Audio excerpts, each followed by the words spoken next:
So can our Sheikh please open up on how not to trust our egos?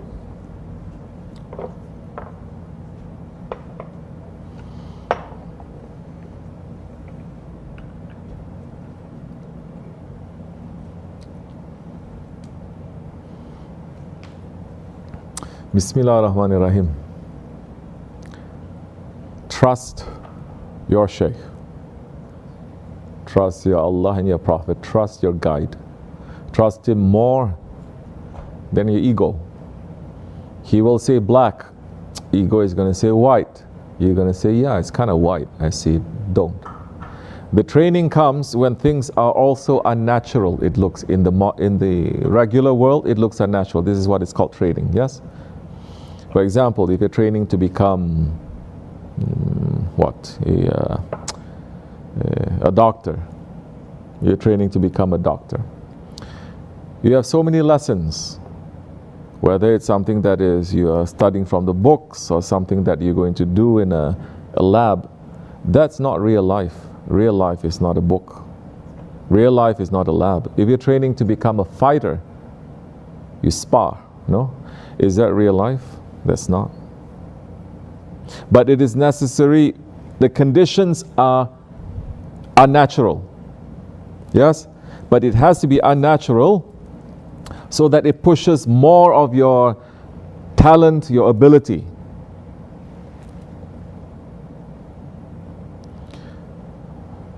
So the dargah, there are certain things that are going to happen, so many things. It looks very high pressure, it's unnatural. This is the nature of the training. The Shaykh will push you to certain things. It seems unnatural. We're seeing this is black. Why is saying is white? So now all this training is to make you to trust your Shaykh, to know there is a reason. He's not looking at the whole totality of it. But do you see things the way that he sees? He's training you. Maybe there is a color there that you're missing. Maybe there is an understanding there that you are not understanding. Maybe it is not about the color, but it is about you submitting and saying it is.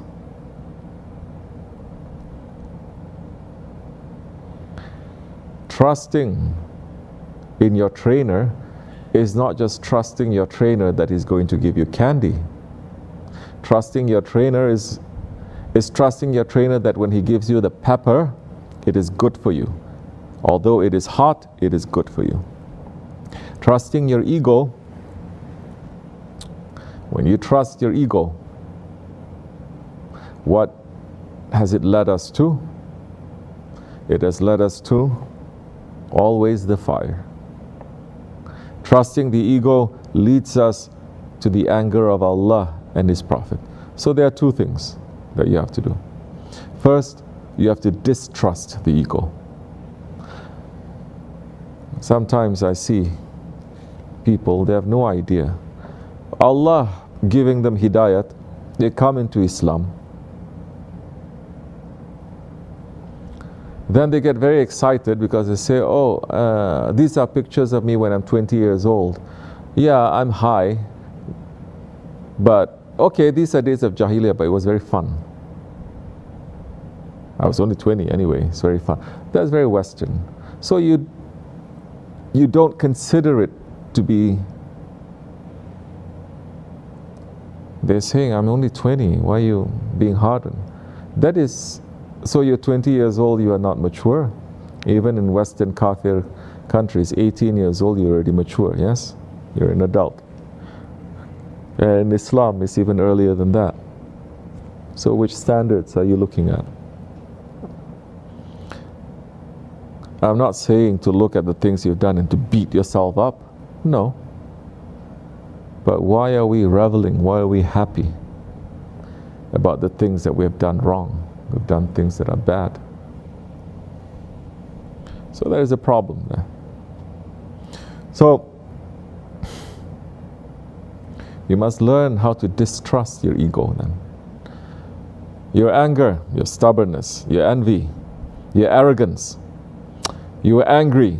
Learn how to distrust your anger. Learn how to distrust. The Shaykh says, don't trust it. So don't look at it 100%. Don't trust it 100%.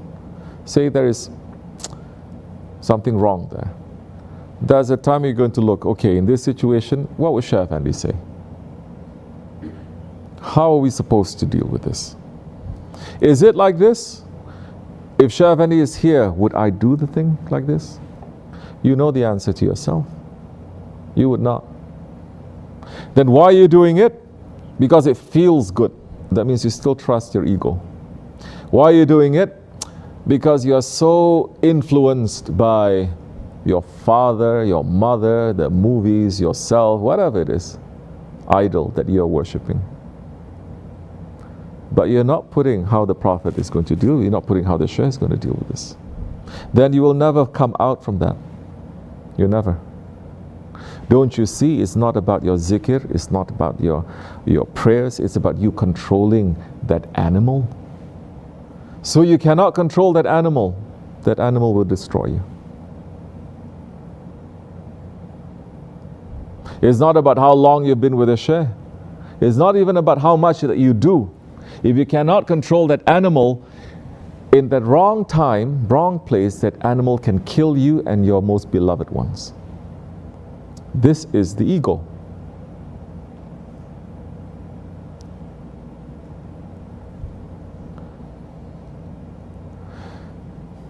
Sometimes it takes just one split moment to lose control. Everything is destroyed. You're driving the car, you lose control for a split second, lives will be taken, it's finished. Then why are we caught up in this? Because when the ego comes to, you know your ego, and here we are learning about our ego, it doesn't come suddenly. You know it is an enemy. It is no longer a friend to you. You know it's an enemy. And you know it's coming from way before, because it always comes down this path. Always comes down this path.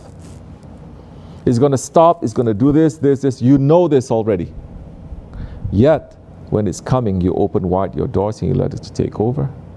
What kind of foolishness, stupidity is this? That means that you don't want to improve yourself. That means you trust your ego. And there is no control. For those who say, okay, it comes, I got very angry, I destroyed, then later I apologize. Should be okay. Anger is a fire.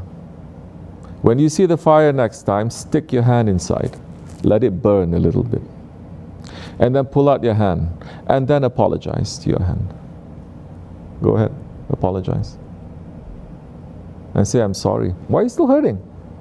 Why are you scarred? Why are you still... I said, I apologized. Allah is careful about our hearts, and we are not careful about each other's hearts. Who is that one that you're talking to? Your enemy? Kafir? Huh? Or believers? That you know they're trying.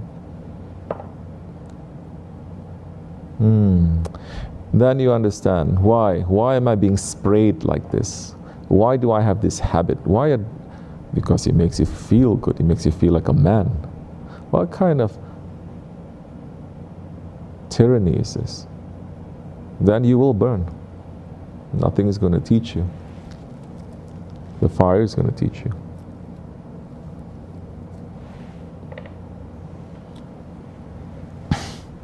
Especially for men.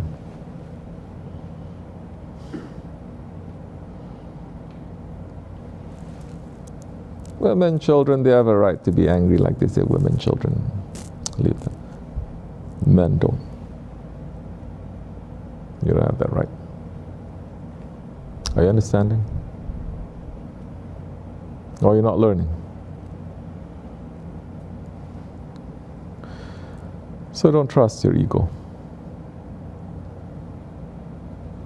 Find reasons not to trust it. Think, I listen and this what happened. I listen, this what happened, this happened. Find every reason to say this is wrong. Say it to yourself over and over again. I listen to my ego and this is the things that has led me to.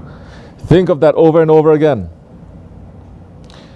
Then learn how to trust your Shaykh, Allah and your Prophet. find reasons why you must trust them. And slowly you'll be able to have the power to live as servants and as believers, and to have that power to hold on to your animal. It's enough. People are doing these things, robotic things, these destructive things, over and over and over again, never changing. Stop it before it's too late. The angel of death comes to you in that state. You're doing things Allah is not liking. You're doing things that your ego is demanding you to do. Faith is absent from your heart. The angel of death comes. There's no faith there. Do you understand? Be careful. Assalamu alaikum wa rahmatullah.